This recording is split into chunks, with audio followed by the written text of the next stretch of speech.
अगर आप भी चाहते हैं JMK म्यूजिक का ऑडियो वीडियो सबसे पहले आप तक पहुंचे, तो हमारे चैनल को सब्सक्राइब करें और साथ ही बेल आइकन के घंटी को दबाना ना भूलें।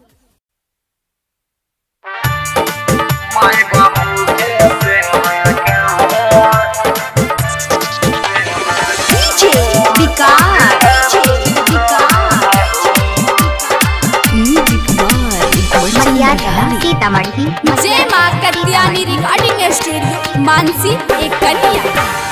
घरही में छलै भैया चारू धाम भगवान हो। घरही में छलै भैया चारू धाम भगवान हो। माई बाबू के सेवा करा, माई बाबू के सेवा कर सांझ आरो बिहान हो। माई बाबू के सेवा कर सांझ आरो बिहान हो।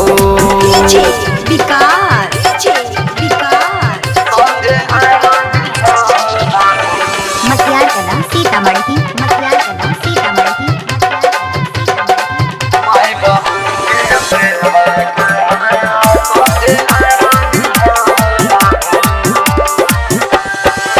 जकरन माई छै दुनिया अनार छै।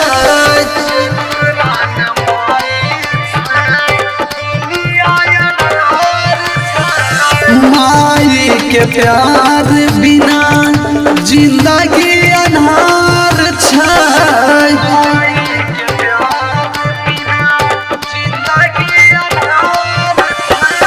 माई के प्यार बिना जिंदगी अन्हार छै।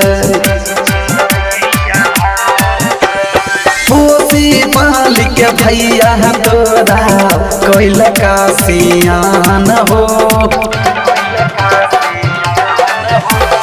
पोसी पाल के भैया तोरा कोइल का सियान हो।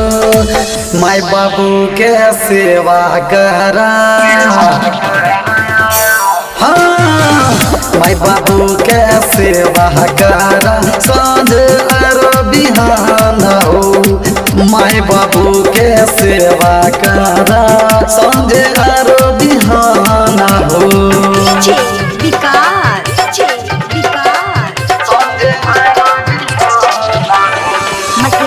सीतामढ़ी म्यूजिक बाय बच्चन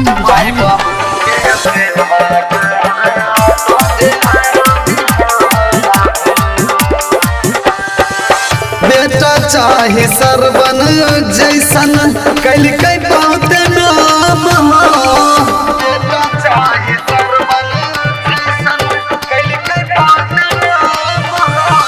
माई बाबू कारण मोती अगला कई प्राण हो।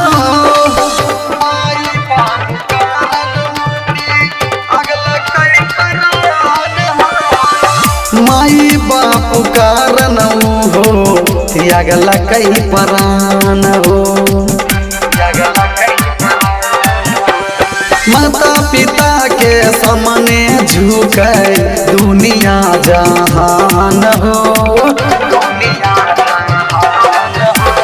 माता पिता के सामने झुके दुनिया जहान हो। माई बाबू के सेवा करा, हाँ माई बाबू के सेवा करा सांझ आरो बिहान हो।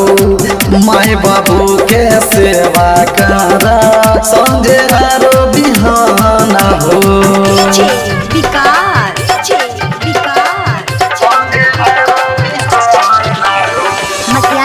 सीतामढ़ी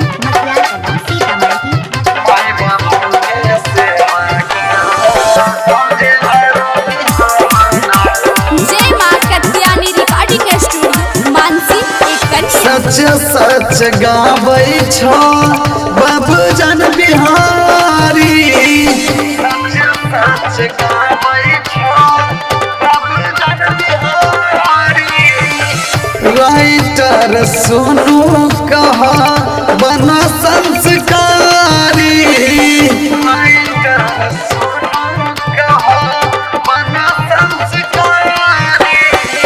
राइटर सोनू कहा बना संस्कारी। ई बतिया के मानई भैया बेद्वार पुराण हो, ई बतिया के मानई भैया बेद्वार पुराण हो। माय बाबू के सेवा करी है, माय बाबू के सेवा कर सांझ और बिहान हो, माय बाबू के सेवा कर सांझ और बिहान हो।